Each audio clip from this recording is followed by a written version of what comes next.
Assalamualaikum warahmatullahi wabarakatuh. Sampai paham. Aku kan mah TKW. Lalu sholat isya di sini jam 9. Boleh nggak aku sholat tarawehnya di rumah? Karena aku bekerja. Oke. Teman-teman yang TKW, semoga Allah mudahkan ya. Dan Allah lancarkan rezekinya di sana. Aku jelasin ya. Sholat taraweh itu boleh kok dilakukan di rumah. Batas waktunya dari habis isya sampai azan subuh. Mbak boleh taraweh jam 10 malam setelah sampai rumah. Atau jam 12 malam, jam 1 malam juga nggak jadi masalah.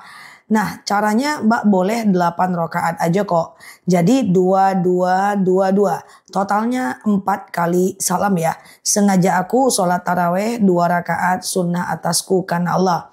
Sholat aja kayak sholat subuh biasa yang penting Al-Fatihah dibaca. Nah kemudian salam kanan salam kiri Mbak naik lagi.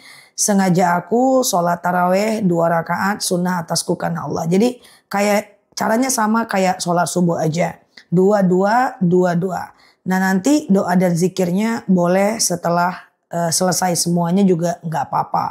Nah kalau mau lebih sempurna tambahlah dengan witir. Bisa 3 rakaat ya. Sengaja aku sholat witir 3 rakaat sunnah atasku karena Allah. Tapi witir kalau 3 rakaat tidak sama kayak sholat maghrib. Jadi rakaat pertama berdiri, rakaat kedua tidak pakai tahiyat awal. Langsung berdiri, rakaat ketiga tahiyat akhir. Gitu ya. Jadi silahkan dilakukan, batasnya adalah azan subuh. Saya selalu di sana buat teman-temanku yang sedang bekerja. Semoga sehat semuanya. Dan teman-teman yang baru mampir boleh follow kanal ini, like, share video ini. Ikuti terus live tanya jawab dan ceramah-ceramahnya aku. Semoga betah ya belajar di akun ini. Semoga bermanfaat. Assalamualaikum warahmatullahi wabarakatuh. Assalamualaikum warahmatullahi wabarakatuh. Sampai paham. Emang boleh ibadah itu terpaksa? Oke. Ibadah itu terpaksa nggak apa-apa, terutama bagi pemula. Bahkan ibadah wajib yang nggak bisa kita lakukan, paksakan untuk melakukan. Kenapa? Karena kalau nggak dikerjakan berdosa. Terpaksa atau tidak itu cuma proses aja kok dalam ibadah. Walaupun orang itu udah istiqomah, tetap aja dia bakal ada malasnya kok. Karena tabiat iman, al-iman yazid wa yanqus. Iman itu kadang naik, kadang turun. Waktu dia naik kerjakan, waktu dia turun paksakan. Nah bedanya adalah orang-orang yang udah konsisten, walaupun imannya turun, dia tetap kerjakan. Kenapa? Karena dia risau meninggalkan. Itulah sebab ibadah itu mulai dari hal yang kecil, lama-kelamaan terbiasa, lama-kelamaan menjadi tabiat atau kebiasaan sampai kita risau meninggalkan. Kalau kita udah risau meninggalkan maka status ibadah itu menjadi istiqomah. Istiqomah itu dia bukan gak males ya. Orang yang istiqomah itu males juga. Cuman dia akan risau kalau meninggalkan. Kerisauan itulah yang membuat dia konsisten. So, awalnya terpaksa nggak apa-apa. Udah istiqomah pun dia akan tetap memaksakan diri biar dia nggak risau kalau dia meninggalkan. Semoga bermanfaat dan semoga kita mencapai makom istiqomah yang risau kalau kita meninggalkan. Nah, lalu di sini yang baru mampir boleh follow kanal ini, like, share video saya ini, ikuti terus ceramah dan tanya jawabnya aku di live-nya aku dan cek video-video aku yang udah aku buat banyak untuk teman-teman semuanya ya.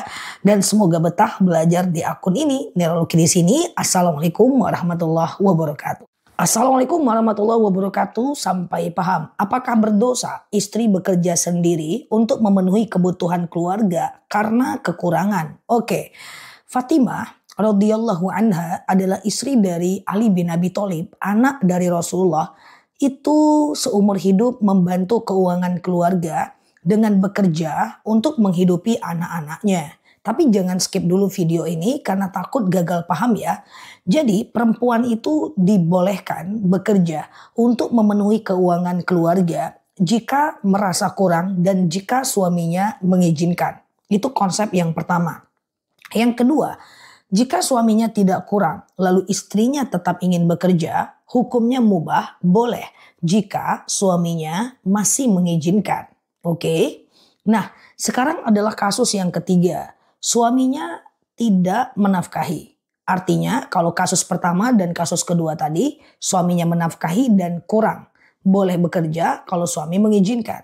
Yang kedua, adalah suaminya mapan tapi istrinya tetap bekerja, dibolehkan kalau suaminya mengizinkan. Yang ketiga adalah statusnya itu adalah suaminya nggak kerja, lalu istrinya yang bekerja. Boleh nggak dalam agama Islam? Jadi begini, seorang suami itu wajib menafkahi istrinya walaupun istrinya bekerja. Jika dia tidak menafkahi, maka ada dua hal. Pertama, kalau istrinya ridho, aman. Tapi kalau istrinya nggak ridho sama, maka suaminya tetap berdosa. Saking wajibnya menafkahi seorang istri, Allah itu meletakkan bahwa sedekah paling baik seorang laki-laki adalah memberi nafkah kepada istrinya. Walaupun baik ke orang lain, tapi top one memberi nafkah kepada istrinya. Saking wajibnya laki-laki menafkahi istrinya, maka laki-laki yang tidak bekerja dimakruhkan menikah. Dia dianjurkan untuk melawan nafsu syahwatnya dengan berpuasa dan berolahraga. Saking wajibnya menafkahi istri. So, dalam kondisi itu ada 3 pola ya. Nah, sebagai istri juga hati-hati. Berapa yang dikasih oleh suami coba diatur dengan baik supaya cukup. Dan ketika suaminya tidak bekerja, dimotivasi supaya dia tetap bekerja. Tapi kalau dia males, maka dia tetap berdosa. Semoga bermanfaat ya. Neurologi di sini, like, share video saya ini, follow kanal saya ini, ikuti live dan ceramah dan tanya jawab bareng aku dan nikmati video aku. Semoga betah ya belajar di akun ini. Neurologi di sini, sampai paham. Assalamualaikum warahmatullahi wabarakatuh.